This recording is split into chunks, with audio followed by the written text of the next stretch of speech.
জীবনযাত্রার খরচ এবং দ্রব্যমূল্য বৃদ্ধিতে অর্থনৈতিক সংকটে পড়েছে জাপান। আয় ব্যয়ের সামঞ্জস্য রাখতে না পারায় বিপাকে পড়েছেন ব্যবসায়ীরা।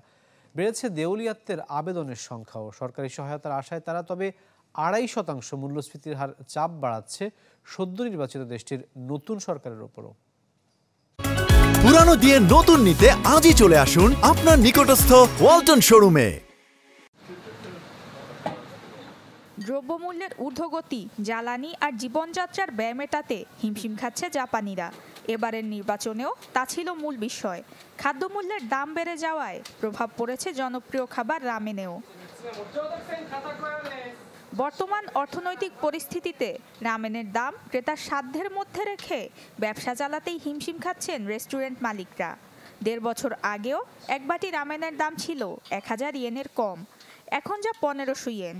রামেন তৈরির উপাদান শূকর ও মুরগির মাংস, গম, সামুদ্রিক শৈবাল, বাঁশকোরল, পেঁয়াজ, সয়া সস ও তেলের দাম বেড়েছে গড়ে ৪৭%। তাতেই চলতি বছরের প্রথম ৭ মাসে ১০ মিলিয়ন ইয়েনেরও বেশি ঋণের দায় নিয়ে অন্তত ৪৯ জন রামেন ব্যবসায়ী দেউলিয়াতের আবেদন করেছে।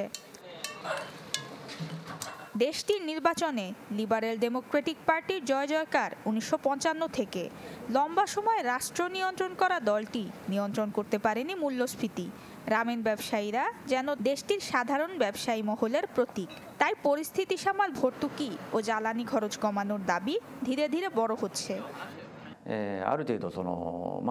যেসব প্রতিষ্ঠান ভালো পণ্য সরবরাহ করে তারা পণ্যের দাম বাড়িয়ে কোনোভাবে টিকে যাচ্ছে, কিন্তু যারা এমনটা পারছে না তাদের অনেক প্রতিষ্ঠান বন্ধ হয়ে যাচ্ছে।